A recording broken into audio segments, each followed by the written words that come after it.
지금 현재 시행되고 있는 회생제도에 비해서 배드뱅크가 그렇게 차별화된 제도인가 이런 의문은 좀 들긴 합니다, 솔직히.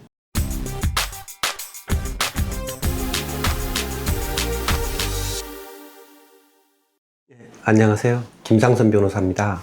최근에 정부에서 장기 연체 중인 서민이나 소상공인들을 대상으로 한 채무구조 조정에 대해서 발표를 했는데요. 소위 배드뱅크라고 하는데 한국자산관리공사 산하에 이렇게 설립하려고 하는 것 같아요.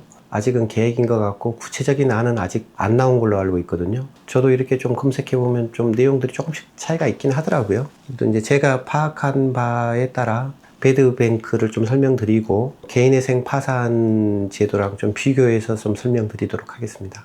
아마 배드뱅크는 주로 중소자영업자, 소상공인, 장기 연체 중인 서민 등이 아마 대상인 것 같아요. 채무에 대해서 일부 감면, 원금의 한 90% 정도, 이자도 아마 감면해 주는 것 같고, 장기 연체 중인 서민들 좀 채무 부담 완화시키겠다 이렇게 발표한 것 같습니다. 빠르면 내년 초에 이제 시행된다고들 하는 것 같은데 발표가 나와야 실제로 시행하는지는 알 수 있을 것 같습니다. 그리고 장기 연체 중인 서민 등이 대상이라고 했는데 아마 7년 이상 연체 중인 경우 얘기하는 것 같아요. 그리고 또 모든 채무가 대상은 아닌 것 같고 또는 5천만 원 이하 채무액을 대상으로 하는 것 같고요. 물론 5천만 원 넘는 채무자 같은 경우에는 아마 5천만 원까지는 대상에 놓고 나머지는 대상을 안 놓고 이런 식인 것 같고 일부는 또 5천만 원 넘으면 아니라고 하는데 제가 볼 때는 형평성 고려해서 5천만 원까지 대상인 것 같고 5천만 원 넘었을 때는 이 대상을 안 놓고 이렇게 할 것 같습니다. 자산과 소득 등을 고려해서 선별하는 것 같아요. 또 선별을 하고도 이 자산과 소득을 기준으로 해서 얼마만큼 감면할지를 고려할 것 같습니다.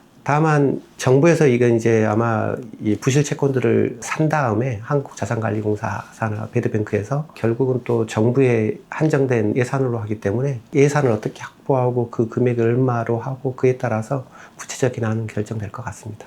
그리고 아까 말씀드렸던 것처럼 100% 감면하는 건 아닌 것 같고 원금의 최대 90%까지 한다는 얘기가 있어요. 이자는 없어지고 90% 넘는 나머지는 순차적으로 분할해서 변제하는 방안으로 그렇게 하는 것 같습니다. 채무자가 아예 소득도 없고 자산도 없는 경우 그런 경우는 아마 전액 감면도 가능하다 이런 안도 있어요. 개인회생 파산제도랑 좀 비교해서 설명 좀 드릴게요. 개인회생 파산제도는 2006년도부터 시행되고 있죠. 서울에도 서울회생법원이 생겼고 수원에도 회생법원이 생겼고 또 한두 군데 더 큰 지자체별로 서울회생법원처럼 회생법원이 좀 생길 것 같아요. 개인회생 파산제도는 이미 상당히 제도화돼 있고 어느 정도 자리 잡은 건데 우선 회생에 대해서 설명드리면 회생도 사실은 채무 원금의 90%까지 감면이 되고요. 다만 그것에 대해서 자기의 소득이나 이런 거에 따라서 감면액이 좀 결정되는 거고 변제 계획을 원칙적으로 3년을 잡고요. 경우에 따라 좀 변제 기간을 좀 늘려서 좀 그렇게 하는 경우도 있습니다.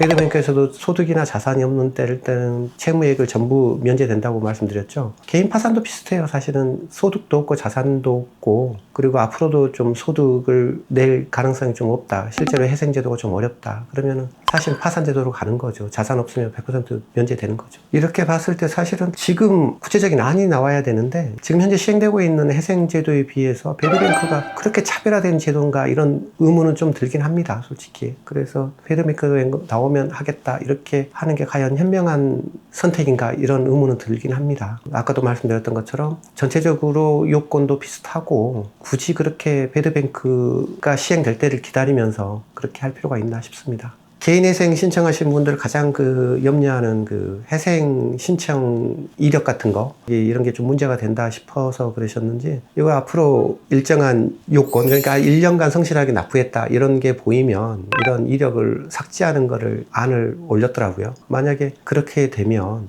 개인회생에서 염려되는 바도 없고 이런 장점도 있을 것 같습니다. 제가 배드뱅크랑 개인회생 파산제도를 좀 설명드렸는데요. 굳이 지금 현재 시행한다고 지금 계획안만 올라가 있는 배드뱅크를 기다리면서 하는 것보다는 어느 정도 제도화되어 있는 개인회생 파산제도를 이용하시는 게 더 현명한 선택이 아닌가 이런 생각이 들긴 합니다. 굳이 배드뱅크가 더 유리한 제도인가 이런 생각까지 들기도 하고요. 채무 변제 독촉이나 이런 것에 시달리고 있으신 분들은 개인회생 파산 제도를 이용하실 것을 적극 추천드립니다. 네, 감사합니다.